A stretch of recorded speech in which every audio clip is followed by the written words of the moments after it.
ఇతరం తెలంగాణ ఉద్యమ నాయకుడు మా పరిపాటి రవీందర్ రెడ్డి గారు అని చెప్పట్టు నేను మా మిత్రుడు ఉన్నాడు కాబట్టి మా పరిపాటి రవీందర్ రెడ్డి గారు ఇంకా వేదికను అలంకరించినటువంటి ఒక వివిధ హోదాలున్న తెలంగాణ ఉద్యమకారులు నాయకులు కార్యకర్తలు అభిమానులకు అందరికీ నేను ఉద్యమ అభినందనలు తెలియజేస్తూ అంటే వాస్తవంగా ఈ సమావేశం చూస్తుంటే ఇది కేవలం హుజరాబాద్ నియోజకవర్గాన్ని కాదే యావత్ తెలంగాణ రాష్ట్రానికి ఆదర్శవంతంగా నిలుస్తుందనే ఒక భావన కలుగుతుందని చెప్పంటున్నా. సోదరుడు కౌశిక్ రెడ్డి గారు ఏదైతుందో కేవలం యువకుడు ఉత్సాహవంతుడు శాసనసభకు మాత్రమే పరిమితమయ్యే విధంగా పోరాటం చేస్తారని చెప్పి భావిస్తుంటాం. కానీ శాసనసభకి పరిమితం కాదు, నియోజకవర్గంలో కూడా ఏదైతుందో పార్టీని బలోపేతం చేయడం లోపల ఆయన ఎంత కృషి చేస్తుండో ఇవాళ మీ అందరిని చూసిన తర్వాత అది కనబడుతుందని చెప్పంటున్నాను. నేను కౌశిక్ రెడ్డి గారిని హృదయపూర్వకంగా అభినందిస్తున్నాను. నేను ఇలా రాబోయే కాలం లోపల ఇలా హుజరాబాద్ నియోజకవర్గాన్ని ఆదర్శవంతంగా తీసుకుంటాం. మేము చెప్పంటే మాకు మేము జగించాల బాగా బలవంతం అనుకుంటాం, కానీ మిమ్మల్ని చూసిన తర్వాత నిజంగా కూడా ఇది ఉద్యమాల గడ్డ అని చెప్పక తప్పదని చెప్పంటారు. అలా ఏదైనా కానీ అంటే వాస్తవంగా తెలంగాణ రాష్ట్ర ఏర్పాటు ఉద్యమ సమయం ఆనాడు కేసీఆర్ గారు ఏదైతుందో తన పదవులు త్యాగం చేసి, సాధారణ పదవులు త్యాగం చేయడం అంటే మామూలు విషయం కాదని చెప్పంటున్నా. వారు శాసనసభ సభాపతి అట్లాగే శాసనసభ సభ్యత్వానికి రాజీనామా చేసి ఇలా తెలంగాణ రాష్ట్ర ఏర్పాటుతో మాత్రమే ఈ తెలంగాణ ప్రాంతానికి రైతాంగం న్యాయం జరుగుతుంది. ఈ ప్రాంతానికి కావాల్సిన జలవనరులే గాని, విద్యుత్ సౌకర్యమే గాని, ఉద్యోగ అవకాశాలే గాని ఇలా మన హక్కులను సాధించడం లోపల కేవలం తెలంగాణ రాష్ట్రం ఏర్పాటుతో మాత్రమే సాధ్యమవుతుందని చెప్పని కేసీఆర్ గారు ఉద్యమాన్ని ఆరంభింపజేయటం, మరి వారి యొక్క పోరాట ఫలితం ఏదైతుందో తెలంగాణ రాష్ట్రం ఏర్పాటు కాబడటం, ఇవాళ వారు ఏదైతే తొలి ముఖ్యమంత్రిగా బాధ్యతలు చేపట్టడం నిజంగా ఈ ప్రాంత అదృష్టంగా భావిస్తారని చెప్పంటున్నా. ఒక ఉద్యమ నాయకుడు ముఖ్యమంత్రి అవుతే ఏ విధంగా ఉంటుందో వారి దశాబ్ద కాలం ఏదితో వారి పాలనలో చూపెట్టిందని చెప్పంటున్నా. వారు ముఖ్యమంత్రిగా బాధ్యతలు చేపట్టడంతోనే ఇలా మొత్తం మన ప్రాంతాన్ని ఇలా సాగునీటి సౌకర్యాలు కల్పింపజేయడం ప్రధాన బాధ్యతగా భావించారు. ఇలా వృధాపోతున్న నదీ జలాలను మళ్లింపు చేయటం, ఏ ప్రాణహిత గోదావరి నదీ జలాలను వినియోగం చేయడంలో వీళ్ళు తుమ్మడేటి వద్ద బ్యారేజ్ నిర్మాణం చేయడం కొంత వివాదాస్పదమైంది. ఉమ్మడి రాష్ట్రంలో తుమ్మడేటి వద్ద బ్యారేజ్ నిర్మాణం చేయాలని తలంచినా గానీ మహారాష్ట్ర ప్రభుత్వంతో ఒప్పందం కుదుర్చుకోవటం అది సాధ్యం కాలేదు. అటువంటి యొక్క మరి ఆ తుమ్మడేటి వద్ద బ్యారేజ్ నిర్మాణం సాధ్యం కానప్పుడు ఏ విధంగా దాన్ని నీటిని వినియోగంలోకి తేవాలనే ఒక భావన ఆలోచనతో కేసీఆర్ గారు మరి వారి యొక్క లౌక్యం ప్రదర్శించే చెప్పంటారు. వారు లౌక్యం ప్రదర్శించి అన్న వారికి తోడుగా నిలిచింది నీటిపారుదల శాఖ మంత్రులుగా హరీష్ రావు గారు అని చెప్పంటున్నాను. ఎవరైనా మొండిగా మాట్లాడడం కాదు, తుమ్మడేటి వద్ద సాధ్యం కాని ఏదైతుందో దిగువ మేడిగడ్డకు వచ్చి వీళ్ళ మేడిగడ్డ 100 మీటర్ల ఎత్తులోనైనా కానీ మనకు అదనంగా భారం పడేది వీళ్ళ తుమ్మడేటి వద్ద బ్యారేజ్ నిర్మాణం చేస్తే ఒక లిఫ్ట్ వస్తుంది. మేడిగడ్డ వద్ద నిర్మాణం చేస్తే ఇంకొక 2 లిఫ్ట్లు అదనంగా అవుతాయి. కానీ నీటి లభ్యత ఏదైతుందో పైన మన తుమ్మడేటి వద్ద ఒక 70 టీఎంసీ వస్తే ఇక్కడ 300 టీఎంసీ పైన నీటి లభ్యత పొందే అవకాశం ఏదైతుందో వీళ్ళ హక్కుగా పొందడం మన తెలంగాణ ప్రాంతానికి ఏదైతుందో మరి దాని ఒక అదృష్టంగా భావించి కేసీఆర్ గారు మహారాష్ట్ర ప్రభుత్వంతో ఒప్పందం కుదుర్చుకొని వీళ్ళ కాళేశ్వరం ప్రాజెక్ట్ ఇది కేవలం తెలంగాణ రాష్ట్రానికే పరిమితమయ్యే విధంగా కాకుండా వీళ్ళ జాతీయ అంతర్జాతీయ స్థాయిలో గుర్తింపు పొంది ప్రశంసలు పొందినట్టు ఒక ప్రాజెక్టే కాళేశ్వరం ప్రాజెక్ట్ అని చెప్పి అంటున్నాను. కానీ ఎవరెవరు ఏమేమి మాట్లాడుతూ తెలియదురా నాయన అని చెప్పి అంటున్నాను. యావత్ తెలంగాణ ప్రాంతానికి వీళ్ళ కేవలం పాలమూరు రంగారెడ్డితో ఏది ఇస్తుందో కొంత మేరకు మహబూబ్నగర్ రంగారెడ్డి జిల్లాకు నీటి సౌకర్యం వస్తుంది కావచ్చు, ఖమ్మం జిల్లాకు ఏదైతే సీతారామ ప్రాజెక్టు రాజీవ్ సాగర్ తోని కొంత మేరకు నీటి సౌకర్యం వస్తుంది కావచ్చు. కానీ మిగిలిన యావత్ తెలంగాణకు సాగునీరు, త్రాగునీరు, పారిశ్రామిక అవసరాలు, హైదరాబాద్ నగరానికి త్రాగునీటి అవసరాలు కల్పించేది కేవలం కాళేశ్వరం ప్రాజెక్ట్ అని చెప్పక తప్పదని చెప్పంటున్నా. అటువంటి ప్రాజెక్ట్ నిర్మాణానికి పూనుకున్న కేసీఆర్ గారికి ఏదైతుందో తోడు నిలిచి హరీష్ రావు గారు ఏదైతుందో దానికి కార్యరూపం కల్పించిన ఘనత ఏదైతుందో కేసీఆర్ గారితో పాటు హరీష్ రావు గారు కూడా దక్కుతుందని చెప్పి చెప్పక తప్పదంటున్నాను. అటువంటి ప్రాజెక్టే దశాబ్ద కాలంలో చెప్పంటున్నాను నేను. మీరు హైదరాబాద్కి వెళ్ళి ఆరంభిస్తే హైదరాబాద్, కరీంనగర్, నిజామాబాద్, వరంగల్, మెదక్, సింగూరు, నల్లగొండ, సూర్యాపేట వరకు కూడా చెప్పండి. నల్లగొండ, సూర్యాపేట వరకు నీరు అందింపజేసే ఒక ప్రాజెక్టే వీళ్ళ కాళేశ్వరం ప్రాజెక్ట్. అది ఏమైందన్నా ఒక 2 పియర్సే కురింగిపోయాయి. 2 పియర్సే ప్రకృతి వైపరీత్యమా కారణం ఏదైనా 2 పియర్స్ కురింగిపోయినాయని చెప్పి అంటున్నా. ఇప్పుడు ఆ 2 పియర్స్ కురింగిపోతే 30 మాసాలు గడుస్తుందయా. ఈ 30 మాసాల కాలంలో ఆ కుంగిపోయిన 2 పిల్లలు కట్టలేనట్టు ఒక అసమర్థ ప్రభుత్వం. ఇవాళ దురదృష్టం ఏంటంటే రేవంత్ రెడ్డి ఒక్కొక్క మాట మాట్లాడుతుంటే అసలు ఆయన ఏమన్నాలో నాకు తోచలేదు చెప్పంటున్నా.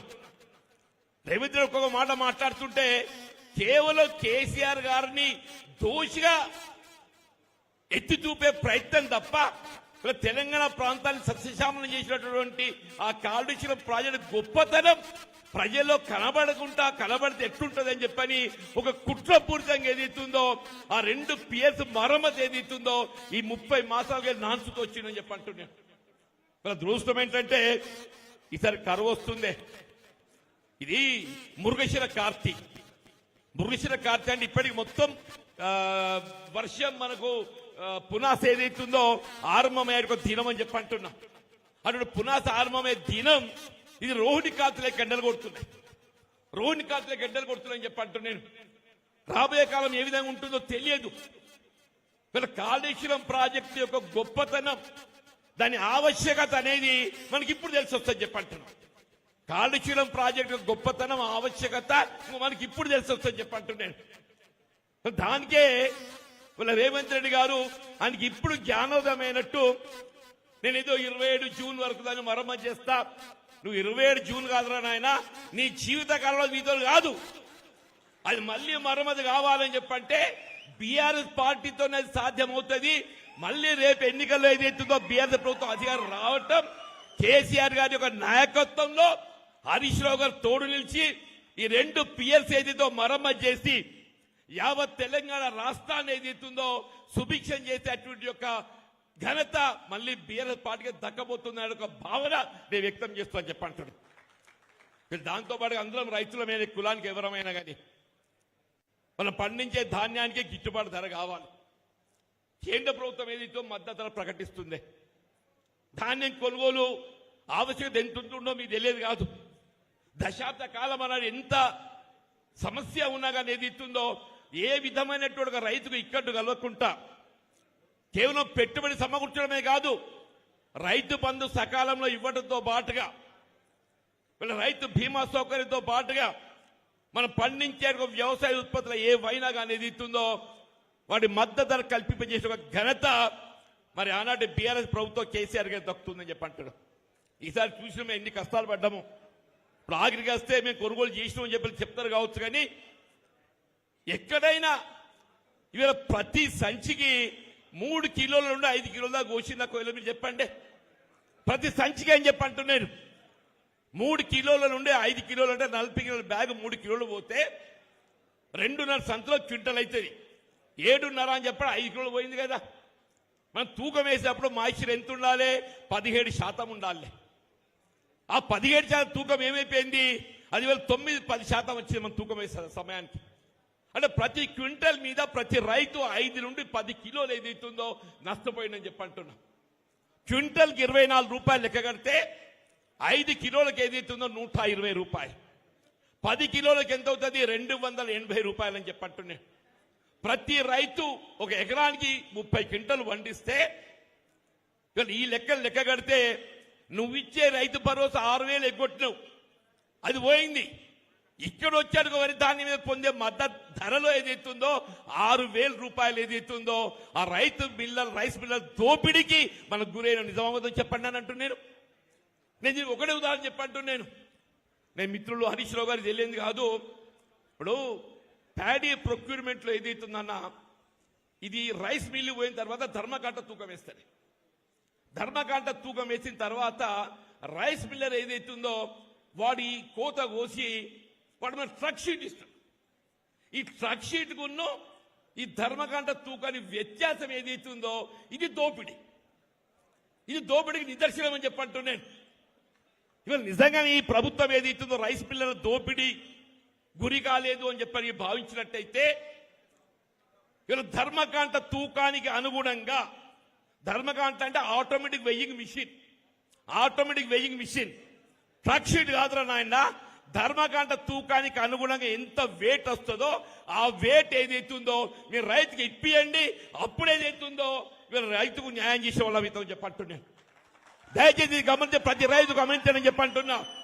మనం ఎంత మోసం పోయినాము, ఎట్లా మోసం పోయినాము చెప్పడానికి నేను నిదర్శనాలు పేర్కొంటున్నా చెప్పంటున్నా. దీని మరి మిత్రు హరీష్ రావు గారు అవసరం న్యాయ పోరాటం చేసేనా కానీ ఈ ధర్మకాంట తూకానికి అనుగుణంగా రైతాంగానికి ఏదైతుందో వీళ్ళ చెల్లింపు చేయించే ప్రయత్నం చేసడానికి మనం ప్రయత్నం చేస్తే బాగుంటుంది ఒక భావన అభిప్రాయం వ్యక్తం చేస్తున్నాను. వీళ్ళ దీంతో పాటుగా చాలా విషయాలు మాట్లాడేటి అంటే వాస్తవంగా మన ముఖ్య అతిథి హరీష్ రావు గారు వారు మాట్లాడవలసి ఉందే. నేను ఇంక ఎక్కువగా సమయం తీసుకోకుండా నిన్నగాక మొన్న రేవంత్ రెడ్డి మాట చెప్తుండే, నేను ఆడబిడ్డలందరినీ కోటీశ్వరులు చేస్తా అని చెప్పంటుండే. అది నిన్న కోటీశ్వరులు కాదురా, లక్షాధికారులను చెయ్యు. కోటీశ్వరులు కాదు, లక్షాధికారులను చెయ్యమని చెప్పంటున్నాను. నేను అన్నాడు ఎన్నికల మేనిఫెస్టో తయారీలో నేను కూడా ఒక భాగమే. దురదృష్టమో అదృష్టమో ఏదైతుందో 4 దశాబ్దాలు కాంగ్రెస్ పార్టీ బలోపేత కృషి చేసి వీళ్ళ రేవంత్ రెడ్డి ముఖ్యమంత్రి కావడంతో ఏదైతుందో ఇవాళ నిజంగా కూడా చెప్పంటున్నాను. వీళ్ళ అటువంటి నాయకత్వం పనిచేయడము ఈ రాష్ట్రానికి ఏదైతుందో మరి హితం కాదు అనే ఒక భావనతో ఏదైతుందో నేను కాంగ్రెస్ పార్టీని రాజీనామా చేసి ఇలా మళ్ళీ భవిష్యత్తు ఈ తెలంగాణ రాష్ట్రాన్ని రక్షణ కేసీఆర్ గారి యొక్క భావనతో ఏదైతుందో నేను బీఆర్ఎస్ పార్టీలో చేరడము. పెద్ద కేసీఆర్ గారు నాకు చేయూతిచ్చిండు, నిజంగా కూడా చేయూతిచ్చిండు. నేను 4 దశాబ్దాలు కాంగ్రెస్ పార్టీలో ఉన్నప్పటికీ కూడా ఏదైతుందో నాకున్నట్టు ఒక అనుభవమే కానీ మరి నాకున్నట్టు యొక్క సీనియారిటీ కానీ ఏదని కానీ మీరు చెప్పంటున్నాం. నాకు మరి చేయూతనిచ్చి ఇలా బీఆర్ఎస్ పార్టీలో చేర్చి బీఆర్ఎస్ పార్టీ బలోపేతం కృషి చేసే విధంగా నాకు బాధ్యత అప్పగించండి చెప్పండి. అందులో భాగంగానే ఈరోజు నేను హుజరాబాద్ రావడం జరిగింది. ఈ లక్షాధికారి మాట ఎందుకు చెప్తున్నానంటే ఆడబిడ్డలకు 2500 ఇస్తా అని చెప్పిండే. 2500 అంటే నెలకి 2500, సంవత్సరానికి ఎంత అయితే 2500 × 12 30,000 అయితే 2500 × 30 సరే 12 30,000 అయితే 5 సంవత్సరాలకు 1,50,000 అయితే ఇది ఇయ్యాల్సిన బాధ్యత ఏదైతుందో ఇవాళ అధికారంలో ఉన్న ప్రభుత్వం కాంగ్రెస్ పార్టీ రేవంత్ రెడ్డి గారిపై ఉందా లేదా? అది ఇవ్వాలని ఇవ్వద్దే. నేనేమంటున్నా, అయినా నువ్వు కోటీశ్వరుడు అక్కర్లేదు, మా ఆడబిడ్డలు అందరూ ఏదైతుందో నువ్వు ఇస్తాన్న 2500 ఇయ్యు. ఇవాళ పెన్షన్స్ ఏదైతుందో నువ్వు 2,000 4,000 చేస్తాను. నువ్వు 4,000 కాదురా నాయన, ఆ 2,000 చక్కగా ఇయ్యు అని చెప్పట్టు అర్హతకు అనుగుణంగా. ఇలా 30 మాసాలు గడిస్తే ఇక్కడ కొత్త పెన్షన్ ఇచ్చినాడే. అదే కేసీఆర్ గారు ఏదైతుందో ఉమ్మడి రాష్ట్రంలో 200 రూపాయలు ఉన్న పెన్షన్ ను 2,000 చేసింది. 200 రూపాయల పెన్షన్ ను 2,000 చేసిందని చెప్పి అంటున్నాడు. 10 అంతలు పెంచిండు. ఇవాళ నువ్వేదైతుందో ఆ 2,000 కూడా ఇచ్చాడు, పరిస్థితి లేకుండా పోయిందని చెప్పి అంటున్నా. దయచేసి పెన్షన్లనే కాదు, ఇప్పుడు ఆ మిత్రుడు శ్రీనివాస్ గారు చెప్పిన నిరుద్యోగుల పరిస్థితి ఏ విధంగా ఉందని చెప్పని, ఎన్నికల్లో ఏదైతుందో రేవంత్ రెడ్డి మాట ఎవరు నమ్మడం అని చెప్పని రాహుల్ గాంధీ గారిని పట్టుకొచ్చి అశోక్ నగర్ ఏదైతుందో మేము మొదటి సంవత్సరం 2 లక్షలు ఇస్తాం ఉద్యోగాలు, తర్వాత సంవత్సరాలు 1,00,000 ఇస్తామని చెప్పని నమ్మబలికింది. 30 మాసాలు గడుస్తుందా చెప్పి నేను ఏమంటుండే 60,000 ఉద్యోగాలు ఇచ్చినట్టు. 60,000 కాదు, మొత్తం నికరంగా ఇచ్చింది 17,000 మించి ఇవ్వలేదు. నికరంగా ఇచ్చింది 17,000 మించి ఇవ్వలేదు చెప్పంటుండే. వీళ్ళ పోలీస్ కాన్స్టేబుల్ ఉద్యోగాలు ఏదైతుందో 19,000 ఖాళీలు ఉన్నాయి.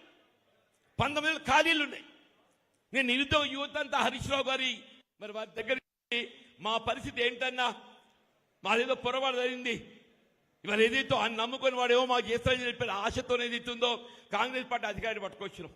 మాకు న్యాయం జరగాలి, మాకు ఉద్యోగాలు కల్పన కావాలని చెప్పని హరీష్ రావు గారికి వినతి పత్రం ఇవ్వడం జరిగిందని చెప్పంటే, ఇలా కానిస్టేబుల్ పోస్తే కాదు, నిరుద్యోగ యువత వారికి ఉద్యోగ అవకాశాలు కల్పింపజేయడం ఏది ఇస్తుందో ప్రభుత్వ బాధ్యత. దయచేసి ఇలా రేవంత్ రెడ్డి పరిస్థితి ఎట్లున్నా కానీ రేపు రాబోయే కాలం మనది కాబట్టి కేసీఆర్ గారి యొక్క నాయకత్వం లోపల ఇలా మొత్తం యువతకు ఏది ఇస్తుందో ఉపాధి కల్పన ప్రధాన లక్ష్యంగా ధ్యేయంగా పెట్టుకోదవుతుందని చెప్పంటారు. అట్లా విద్యా అవకాశాలు కూడా ఏ విధంగా చేస్తున్నాం మనం తెలియదు కాదు. Fee reimbursement